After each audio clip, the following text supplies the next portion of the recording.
Cordial saludo para todos. En este instante vamos a ver la capacitación sobre dilución de medicamentos y medicamentos láser.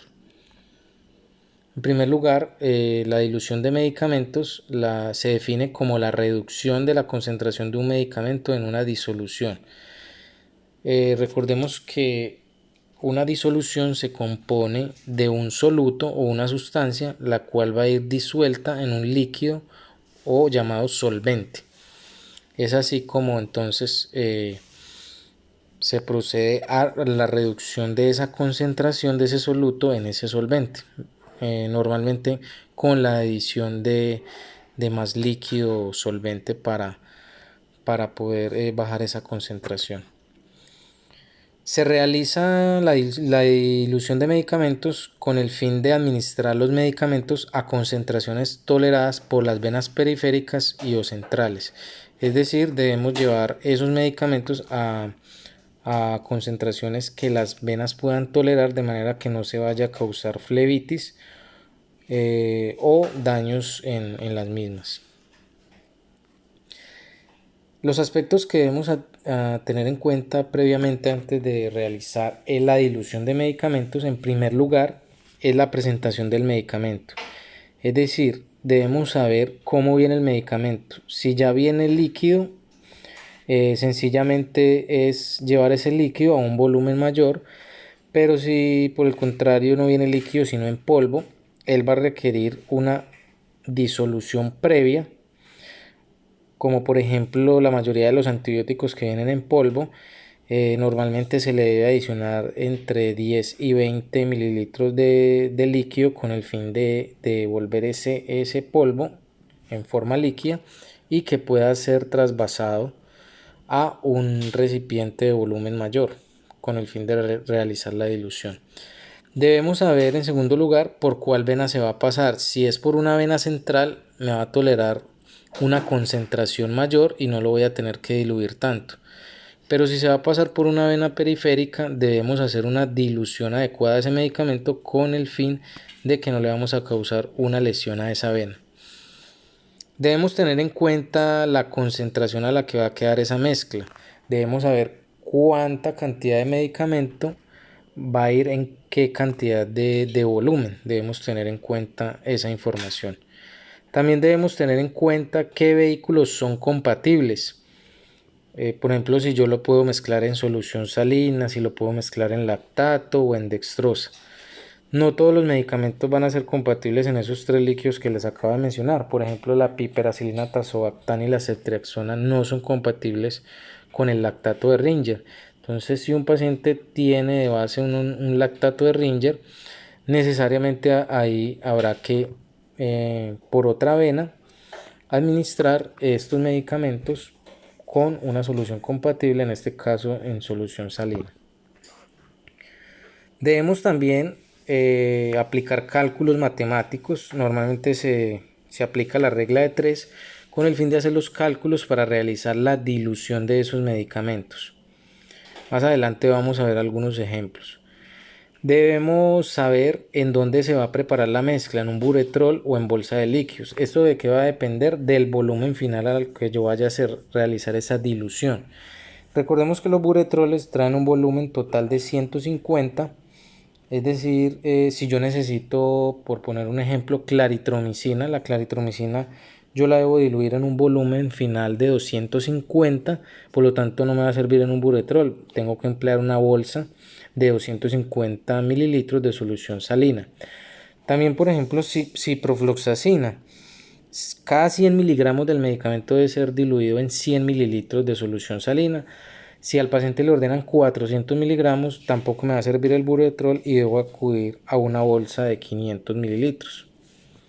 La mayoría de los medicamentos se pueden diluir en el buretrol, es decir, hasta 150 mililitros, pero van a haber algunas excepciones. Debemos tener en cuenta el volumen a preparar con el fin de decir en qué recipiente lo voy a realizar.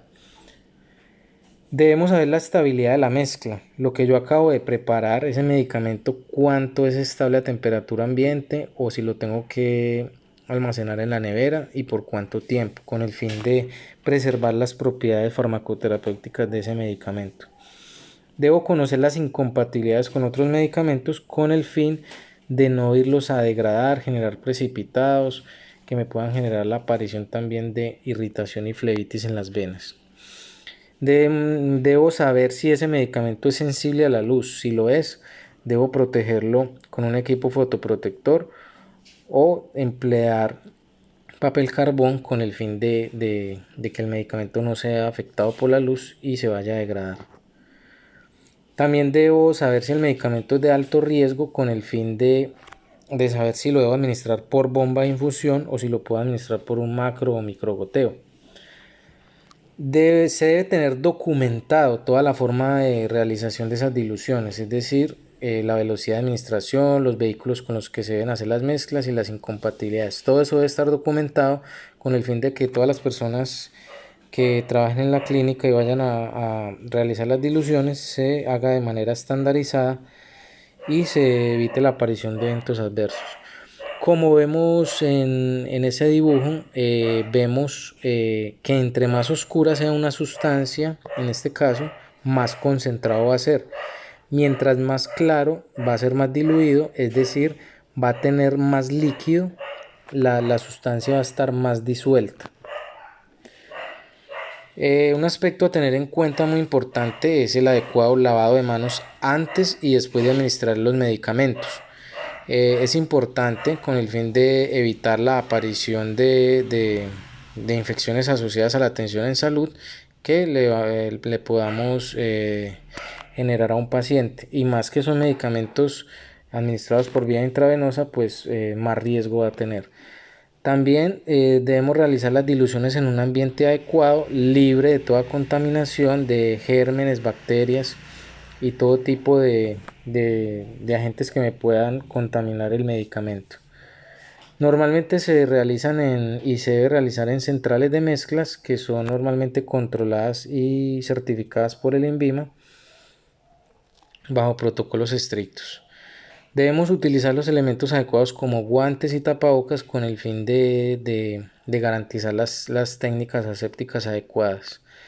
Debemos identificar las dosis y las mezclas de cada paciente. Yo debo saber y marcar qué dosis contiene esa dilución, para qué paciente es, el horario, la frecuencia, con el fin de evitar la aparición de eventos adversos, que le vaya a administrar el medicamento al paciente que no es o el medicamento equivocado. En esta imagen podemos apreciar lo que les acabo de mencionar, una central de mezclas, la cual el INVIMA pues controla y certifica bajo estándares. Aquí se garantiza la aplicación de técnicas asépticas con el fin de preservar el medicamento. Vamos ahora a ver las unidades de medida.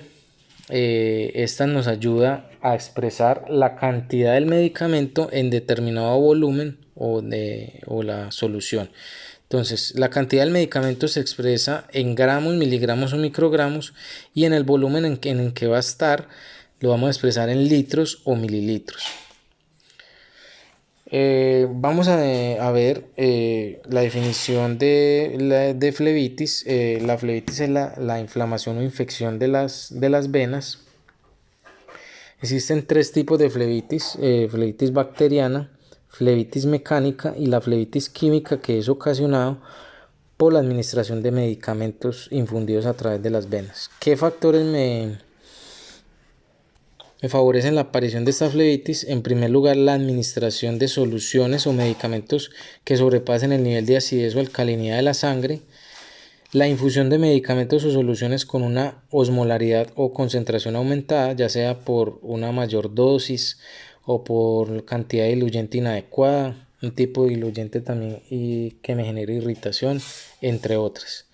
La velocidad de infusión: si yo administro un medicamento muy rápido que me cause irritación, también me va a favorecer la aparición de esta flebitis. El tiempo prolongado de la infusión: hay infusiones que, si se dejan de manera muy prolongada, pueden favorecer la aparición. También es muy importante, después de administrar los medicamentos, principalmente los fármacos irritantes, debe haber una un lavado de esa vena con solución salina o pues en este caso con la solución de base que tenga el paciente, con el fin de barrer ese medicamento de la vena y evitar que se pueda inflamar. También la administración de medicamentos sin disolver o precipitados y la administración de varios medicamentos por la misma vía pueden favorecer la aparición de esta flebitis. Vamos a ver a continuación algunos ejemplos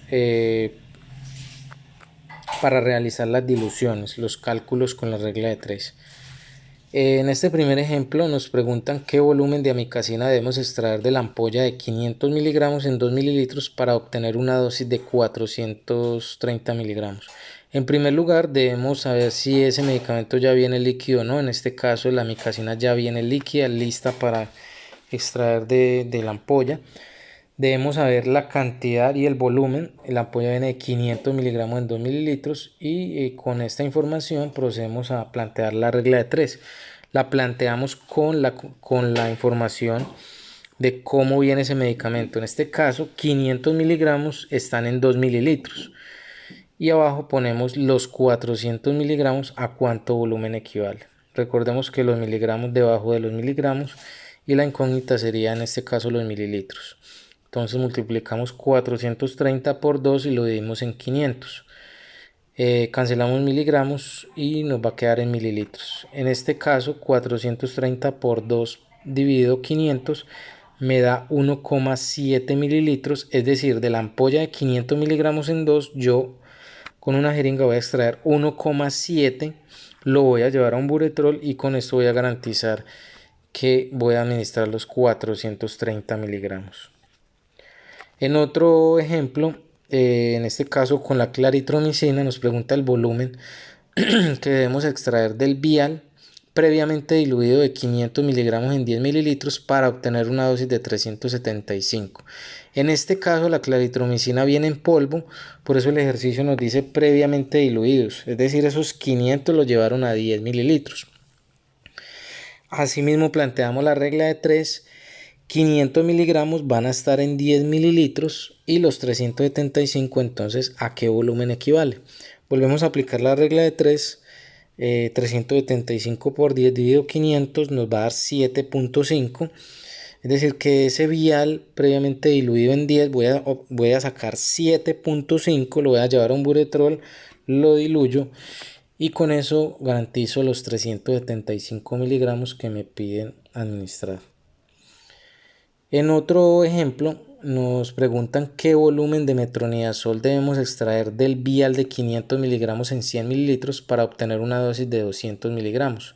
En este caso el metronidazol ya viene de forma líquida, viene 500 miligramos en 100 mililitros, por lo tanto planteo la regla de 3 con esa información. 500 miligramos vienen en 100 mililitros, los 200 miligramos a qué volumen me equivale. Entonces 200 por 100 dividido 500 me da 40, es decir, del vial de 500 miligramos en 100 voy a sacar 40 mililitros, lo llevo a un buretrol, lo diluyo y voy a estar administrando los 200 miligramos solicitados. Pasando al otro tema, que son los medicamentos LASA. Los medicamentos LASA vienen una sigla en inglés que significa que se ven parecido y suenan parecido. Es decir, que aquellos que se parecen físicamente o que sus nombres suenan fonéticamente también muy similar.